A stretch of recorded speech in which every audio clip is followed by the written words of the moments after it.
Okay, hi everyone, welcome back to the Sunset Connection. I'm your host, Jessica Ho, and today I'm thrilled to introduce Carmen and Steven Lee, the visionaries behind Sunset Commons, a new arts and crafts cafe in the inner Sunset. This space isn't just about creativity, it's about community, connection, and cultivating a sense of belonging in our neighborhood. In times where division seems prevalent, initiatives like Sunset Commons remind us of the power of coming together, sharing experiences, and building relationships. Let's dive into their journey and learn more about this inspiring endeavor. A quick note before we dive in, this episode was recorded before Sunset Commons officially opened on August 2nd. And if you're listening to this, they are officially open and ready for you to visit. So I guess we're ready to go. Okay. All right, we're here. We made it. You made it. Thank you so much for coming to my humble abode. So let's start with where you're from. What brought you guys to the Sunset? Tell us your story. So my story, I actually born and raised in the Sunset, and that's where I started. I attended Wame.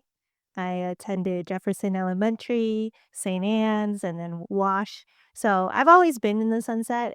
I grew up there. I know Irving like the back of my hand. So it's always been my community. Yeah. My family came to San Francisco as my parents were immigrants. We landed in actually a couple blocks up from Chinatown in Nob Hill, and then they got a place when I was in third grade in Bayview Hunters Point. But my parents wanted me to go to school on the other side of the city, so I ended up in Presidio and Washington High School, and that's when I started hanging out in Sunset. My dad would drop me off early in the morning every day, but going home I would take 29 all the way home. So, like say, I grew up on the bus. But that cuts through the Sunset, as everyone knows. And so after school, sometimes we hang out on the Sunset. I would say the main reason I'm in the Sunset is because Carmen here, who we got married actually earlier this month. Congratulations. Thank you. So the main reason I'm in the Sunset is because I was hanging out at Carmen's house since high school, and that was 13 years ago. So ever since then, that's been my story in the Sunset. I've also went to Skyline College, which is not too far. So during my community college years, I also hung out in the Sunset with Carmen. During those years, I dragon boated at Lake Merced, so we'd always get food on Taravel, Noriega. Also, not many people know, I'm in the National Guard. I've been in the Guard for about 8 years now.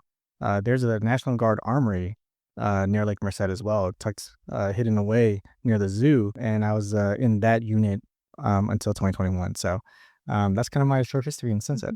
That's great. How did you guys meet? High school, JROTC, Oh, both of you did JROTC. both of us. Wow. We were friends before we started dating.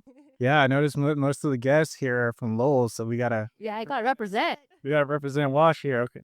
And then went to college in LA and was considering staying there because I made friends there. I also have a community over there. And so what was the defining factor for you to come back? Decided to move back because my family's here.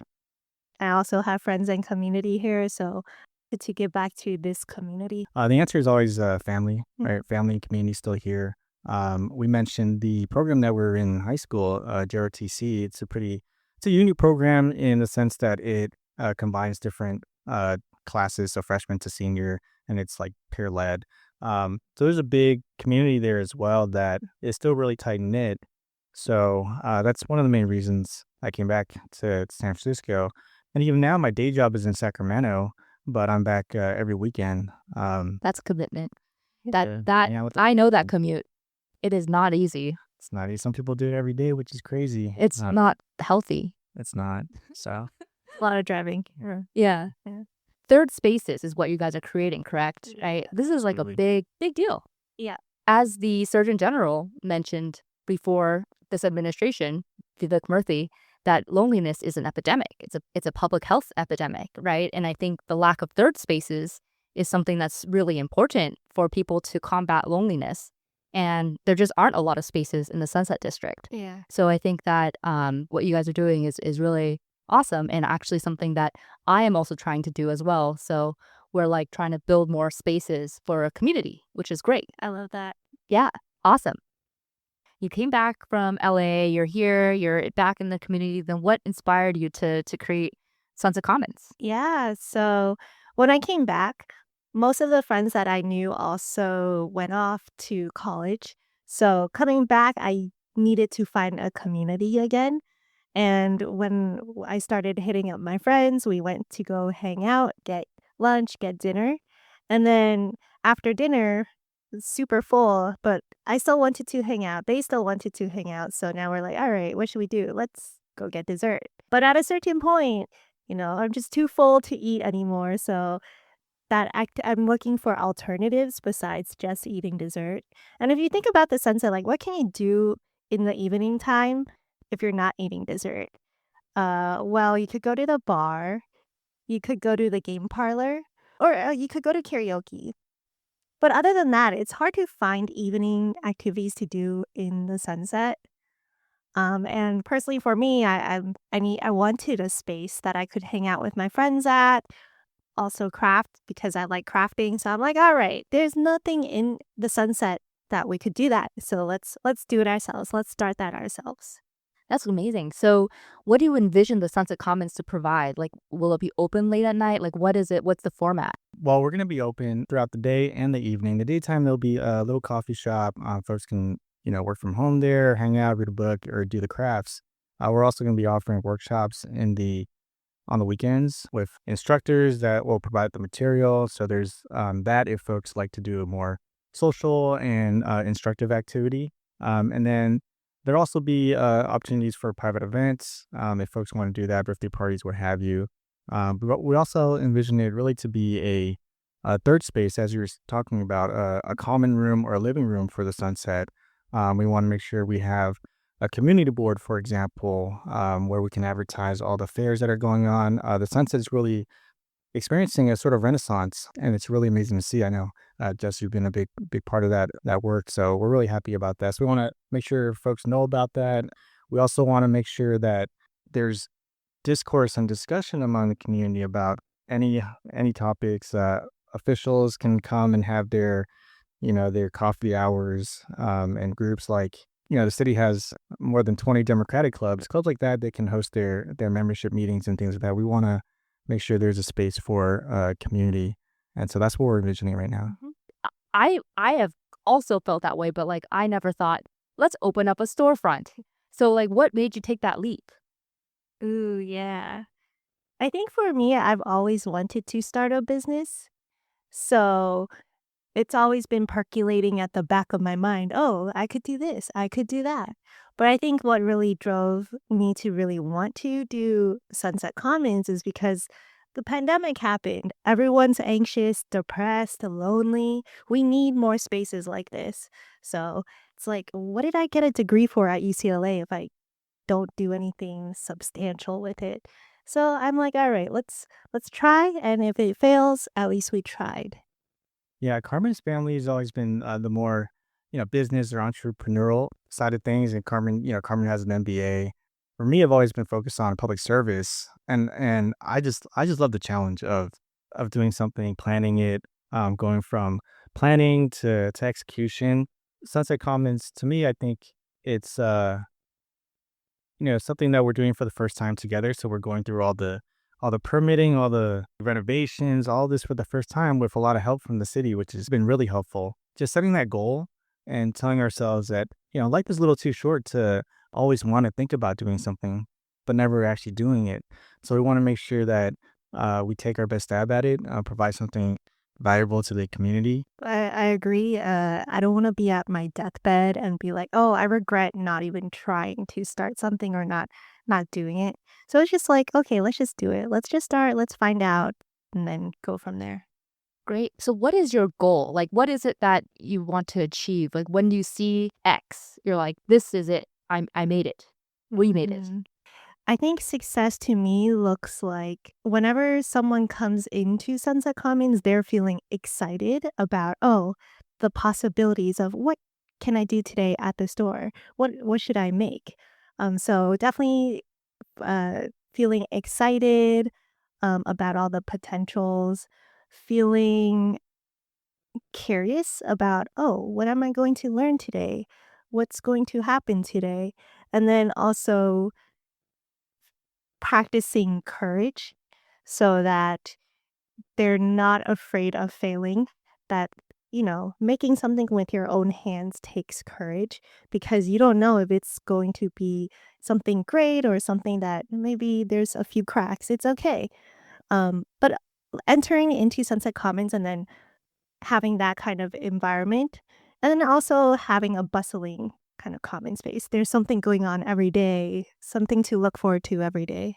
I myself, I don't love going to a bar and screaming over, 50 people. Maybe once in a blue moon, but we want to offer something in the community that is not currently there, and we want it to be well utilized. We want folks not feel like they have to spend a lot of money, for example, to be in the space, and just expect things are happening, once a month or what have you, and just feel welcome and warm in the space. So Yeah, tell me more about the types of crafts and arts that you'll be offering.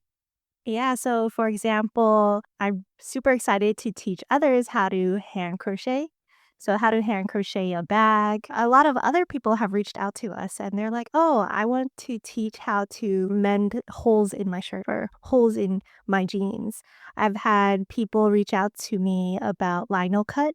So, it's like kind of like block printing. What's block printing? It's when you have a block, then you shave it down and you make a piece of it's like a shape or art, and then you paint over it and then you stamp it onto, for example, canvas, and then you'll have a piece of art. So I've had people reach out to me about that, sewing, knitting, clay, all types of art. yeah, Right? we wanted to have a wide breadth of things. Yeah. We've noticed there's a lot of cool studios in town, but they'll be focused on just painting or just pottery. So we want to be able to provide the huge breadth of activities, and we're not the experts on any of these activities. We are looking for instructors that are good, experienced. They're very passionate hobbyists, and we've gotten a big response so far. So these are the folks that will be teaching the workshops. So we want to leverage them and have them have a place to invite their friends to participate in their passions. We've always been community focused. So something we've been doing the last maybe 6 years Yeah. is this peer learning group, PowerPoint presentation parties, where folks share their passion, something they're interested in. We've been doing that once a month for about 6 years now. Yeah. Yeah, tell me more about these PowerPoint parties. I've never heard of this. Yeah, so we started a group called Spread, supporting peer respect, education, and discourse. And it just started among friends, and then friends invite friends. So that's how it grew. But we ask our friends to share what they're currently working on, what they're interested in. So most recently, our friend Sachet, he just shared his passion about biking. So he prepared a whole kind of lecture session about, okay, types of bikes, maintenance, how to fix a flat tire. After that, we went to Golden Gate Park and then we biked. So we have a variety of workshops that we've done: financial management, skincare, bartending. It's a whole array of different topics. And it's nice to see what your friends are interested in and you learn about it or they learn more about their topic, and then it's a nice thing that we have going on. So how many people are part of this group now? Well, let's see. Well, we've had about 55 events, I want to say. They're pretty well documented. We record them for, our own purposes, and we average about 12 or so attendees every month.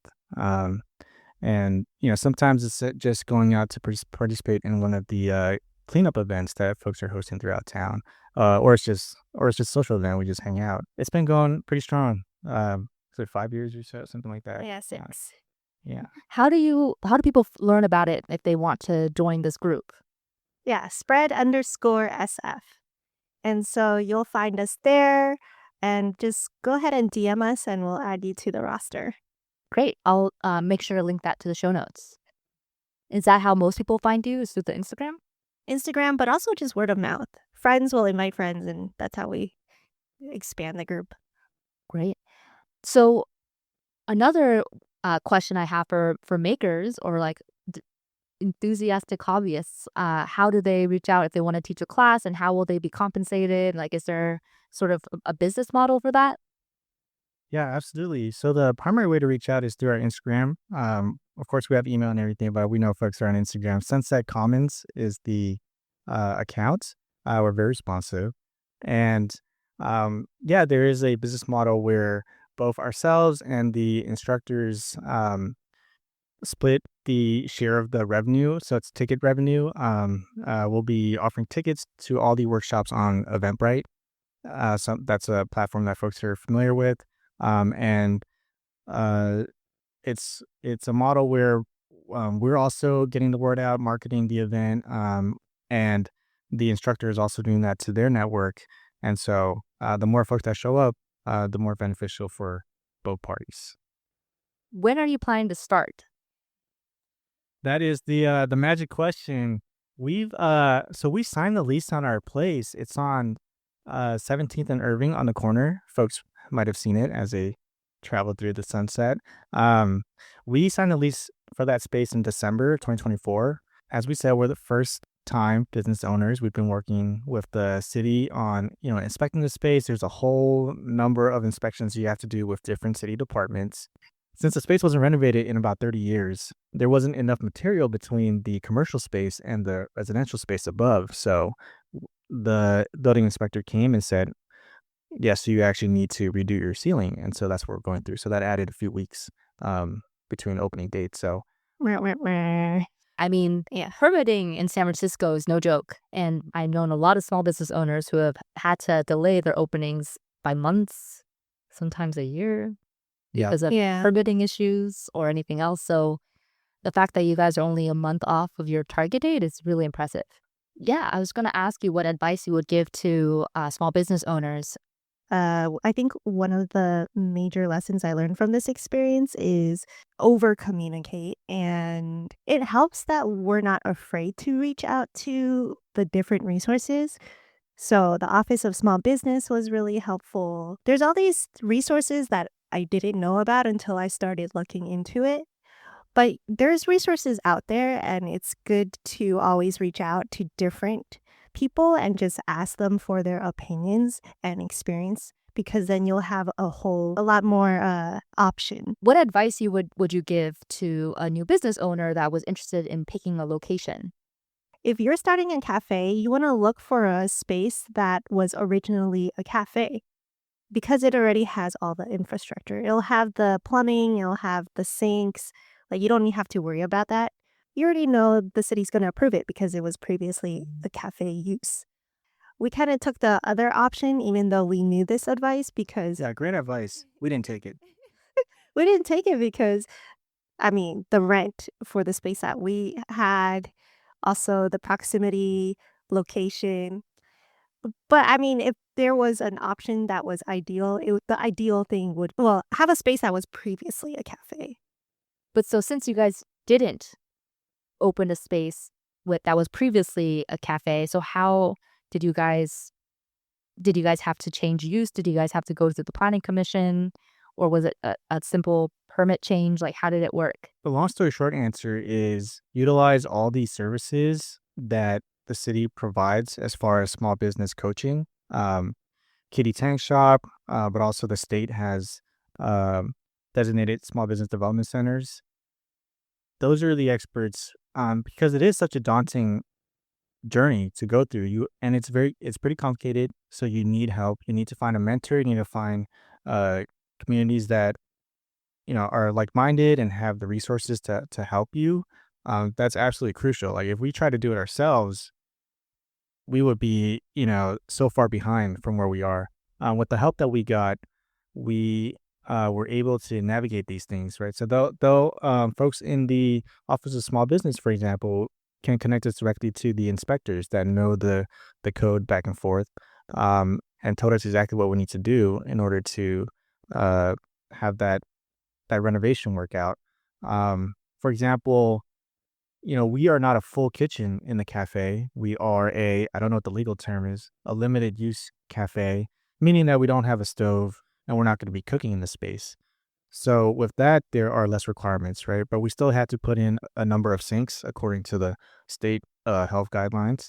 And all that information is gleaned from conversations with the city and the folks who are actually going to be inspecting and approving your plans. we also lean on our friends and our architecture team because they have to draw up plans for the renovations. They know all of the engineering code and whatnot. They draw the plans up to standard. So yeah, I can't imagine doing any of this yourself at all. It's impossible. You can't draw plans according to whatever requirements they have with whatever software that they pay a lot of money for. So you have to lean on folks to get help. So you're not going to do it alone unless you're just doing, I don't know, Etsy or something, which is good, and you can start that in our shop. But if you're doing a full Brick and mortar, yeah, then you need to lean on the existing resources which are out there. Definitely reach out to your designated inspectors. I didn't know this beforehand, but depending on where the store location is, you have a designated inspector for building inspection, fire, Department of Public Health. So reach out to them during the beginning and not towards the middle or the end, because you need to work with them hand in hand. And at the end of the day, they're the ones who are going to go and inspect your space. So if you can talk to them directly, introduce yourself, do that.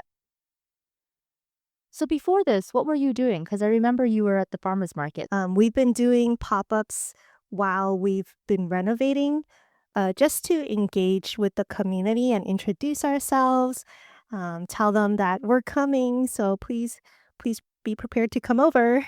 And also just to test our products to see which ones are more popular and go from there. Yeah, so what products are you selling and what are popular? Have you heard of Woobles? They're these crochet kits. It comes with video tutorials and it'll teach you step by step how to crochet. And that's actually how I learned how to crochet. And so I've been crocheting these small animals. So we're selling that. We're selling air dry clay kits. Yeah, these are products that when you first come in, they'll be on the wall and you can just pick it up and do it yourself. I love to do puzzles, so I like these 3D puzzles that can make a lot of different shapes. We have our favorite so far, the flowers. They're super cute and they only take about 45 minutes to do. So those I think those will be popular. Those have been popular. We have paint by number kits where you can just follow the number. It tells you what color you're putting in there. So those are very beginner friendly activities, and again they span the wide breadth of things you can do. So those are quick small things that you can pick up when you come in. We'll even have a place where you can leave it if you don't finish it. Come back next time and work on it. So those are the type of things we're offering. So it sounds to me like you guys just come across things that are interesting and you're like, wow, this is super cool. And then you guys want to share it with the world. Is that kind of what I'm hearing? Yeah, basically we test our products before we sell them. Roll-if, the clay ones, those are really fun. And it's nice to be able to, say with confidence that, oh, we tried it, we like it, so I'm sure you guys will like it as well. Yeah, we definitely want to encourage folks to come out and share their passion with the world. I mean, it can be arts and crafts, could be different things. That's the whole idea behind a third space, to have a community where you're comfortable around, where you're not in your head all day, where you're not doom scrolling in bed. You can unplug, come in here. It's a chill vibe. It's community and social if you want it, but if you don't, you can also figure out a different hobby that gives you that dopamine hit instead of TikTok. So that's where we're from. That's where we're coming from. That's where we've been based in community for the last 6 years, and just continuing that journey. And now we're happy to have a brick and mortar space where we can host these events, encourage the community to come out and engage in their community, not just through arts and crafts, but through different events that will help the community advertise, and just provide that anchor in the sunset. That really captures the heart of it. Great job, Steven. Great. Well, thank you, Carmen and Steven, for sharing your inspiring journey with us. What a lovely couple. Sunset Commons is more than just a cafe. It's a limited cafe, but it's also an art space, a third space, and a testament to the power of community and creativity. For our listeners, be sure to visit Sunset Commons at 1600 Irving Street on 17th and Irving, there right next to the Golden Gate Park. Explore their workshops and perhaps find a new hobby or passion. So now to shift gears a little bit, we're moving on to trivia. All right, let's do this. Question number 1. Which Woobles brand became popular for making witchcraft more accessible to total beginners? A. Embroidery, B. Weaving, C. Crocheting, or D. Needle felting? Crochet. See, crocheting. Yeah. See, you guys know. That was correct, right? Yeah. Great.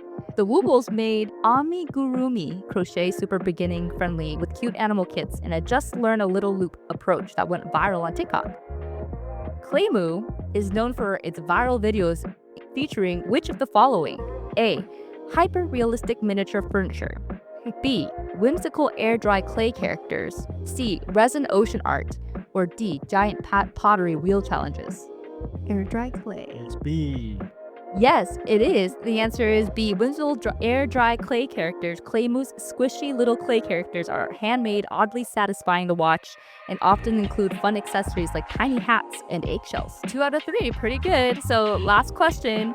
Which of the following is a real subscription box that delivers monthly do-it-yourself art and craft projects straight to your door? A. Craftify Club. B. Art Sparkle. C. Maker Crate. Or D. Glue and Company. That's tough. I feel like there's a few of these out there. I'm gonna say B. I'm gonna say A. Cover our bases there. The answer is C. Maker Crate, offered by KiwiCo. Maker Crate focuses on hands-on creative products like punch needle art, terrazzo trays, and sculptural paper design. Perfect for crafty adults. All right, that's it for this episode. And hey, if you made it this far, thank you. I would like to share for people who are here that I have a quick life update. Before we go, I'm in the middle of switching brokerages, which is a big move for me as I learn more about real estate and really understand kind of how to be a new agent and really help my clients get what they need and get the home that they dream of or be able to sell for the price that they're dreaming of. So yeah, that's been a lot of work in the back end that I don't talk about that much in the podcast yet, but I've been thinking a lot about how this podcast fits into all of that. For listeners of the pod, you know that I tried doing a realty rundown, and this will become more of a real estate focused podcast, I guess. I also made it to 1,000 podcast downloads, so thanks to everyone who's listened. I really appreciate all of you guys, and I really appreciate the advice or the feedback you give me. So as we continue on this journey together, let me know what you want to hear. Otherwise, I'm going to be, sharing more about my own life and how it affects me and what I'm learning and sharing it with you all. So yeah, from the sunset to wherever you are, talk to you guys soon. Bye.